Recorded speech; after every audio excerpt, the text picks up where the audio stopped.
സ്നേഹമായിട്ട് പെരുമാറിയത് കൊണ്ട് നിന്നോട് എനിക്ക് പ്രേമാണെന്ന് കരുതിയോ?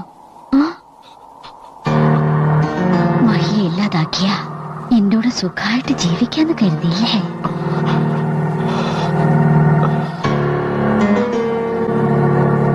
പാർട്ടിയിൽ വെച്ച് നിന്നെ കല്യാണം കഴിക്കാൻ പോണോന്ന് പരസ്യമായിട്ട് പറഞ്ഞത് എന്തിനാണെന്നറിയോ? അപ്പോഴത്തെ നിന്റെ മുഖം ഒന്ന് കാണാൻ.